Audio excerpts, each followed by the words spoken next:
Sentiment ద్వారా మీరు తెలంగాణ రాష్ట్రాన్ని ఇచ్చారు. అయితే అలాంటప్పుడు రాష్ట్రంలో కాంగ్రెస్ పార్టీని అధికారంలోకి తీసుకురావడంలో మీరు పూర్తిగా విఫలమయ్యారనే కదా. నేను అదే చెప్తా ఉన్నాను. మేము తెలంగాణ ఇచ్చింది తెలంగాణ ప్రజల ఆకాంక్షని నిజం చేయటం కోసం ఇచ్చాం. ఆ ప్రత్యేక తెలంగాణ రాష్ట్రంలో వాళ్ళకి నచ్చినటువంటి వాళ్ళని వాళ్ళు ఎన్నుకున్నారు. That's the spirit of democracy. You have to respect.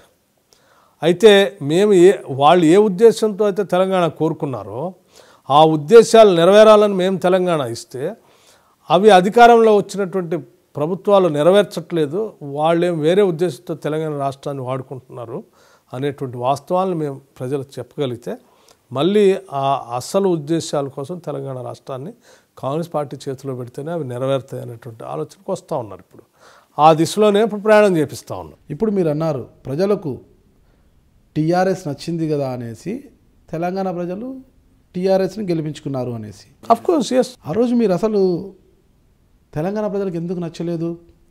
Telangana ఇచ్చింది తెచ్చింది కాంగ్రెస్ పార్టీయే అని తెలంగాణ ప్రజలకు ఎందుకు నచ్చలేకపోయారు?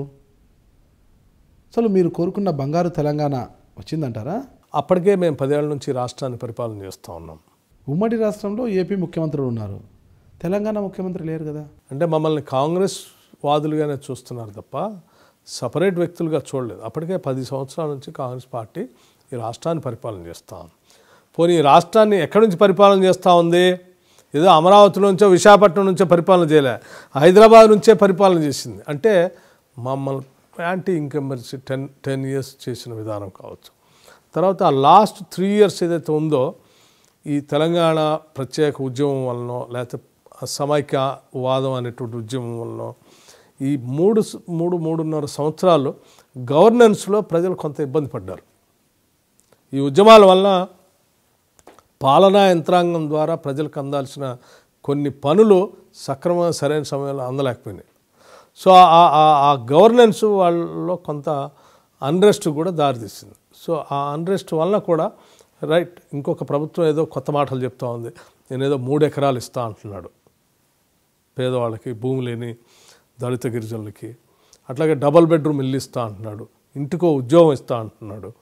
మరి వనరులని ఏది 12% రిజర్వేషన్ ముస్లిం మైనార్టీలకు కల్పిస్తా అంటున్నాడు, 12% రిజర్వేషన్ గిరిజనులకు కల్పిస్తూ ఉంటున్నాడు. అంటే సమాజంలో తెలంగాణ రాష్ట్రంలో ఒక దళితుడిని ముఖ్యమంత్రి చేస్తా అన్నాడు. తెలంగాణ రాష్ట్రంలో ఉందెవరు? నేను మొత్తం స్టార్టింగ్లోనే చెప్పాను మీకు. ఇక్కడ ఉన్నటువంటి ప్రత్యేకమైనటువంటి సంస్కృతిలో అనేక దశాబ్దాలుగా దాదాపు 80-85% పైబడి ప్రజలు ఈ ఇబ్బందులు ఎదుర్కొన్న వాళ్ళంతా వీళ్ళే. సో వీళ్ళందరికీ ఒకసారి నేను 3 ఎకరాలు ఇచ్చేస్తాను, డబుల్ బెడ్రూమ్ ఇల్లు ఇస్తాను, ఇంటికో ఉద్యోగం ఇస్తాను, ఇవన్నీ చెప్పేవారికి ఇవన్నీ వస్తాయేమో, ఇతను నిజం చేస్తాడేమో అనేటువంటి ఆశతో వాళ్ళందరూ ఓట్లు ఇచ్చారు. దీంట్లో ఎవరిని ఏం తప్పుపట్టాల్సిన అవసరం లేదు. నెరవేరలేదంటారా? అసలు ప్రజలు కోరుకున్న తెలంగాణ రాలేదంటారా?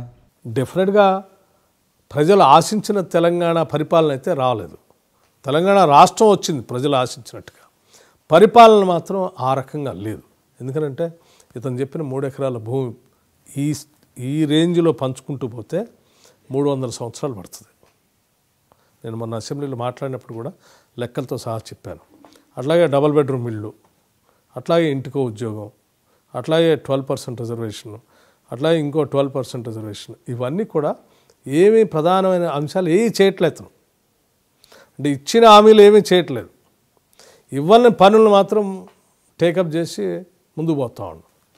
అవి ఎందుకు చేస్తాం అంటే జనరల్గా ఎవరైనా హామీలు ఇస్తే అధికారంలోకి వచ్చిన తర్వాత ఇచ్చిన హామీలు నెరవేర్చడం కోసం ప్రయత్నం చేస్తారు సాధ్యమైనంత వరకు.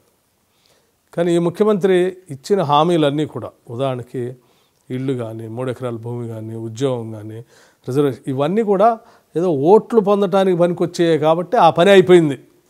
ఆ ప్రక్రియ అయిపోయింది కదా. 2014లో ఇచ్చిన హామీలకి ఓట్లు వేశారు, ఇంకా ఆ ప్రక్రియ అయిపోయింది కదా, అనవసరం. ఇప్పుడు కావాల్సిందల్లా నోట్లు. ఆ నోట్లకు పనికొచ్చే ప్రక్రియనే చేపట్టాడు తప్ప మళ్ళీ ఓట్ల ప్రక్రియ వదిలేశాడు.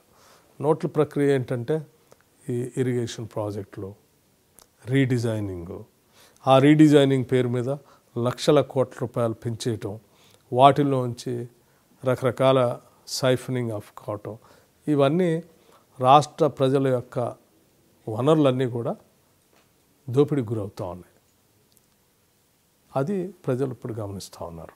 నేను Mallu Bhatti Vikramarka, Telangana Pradesh Congress committee working president.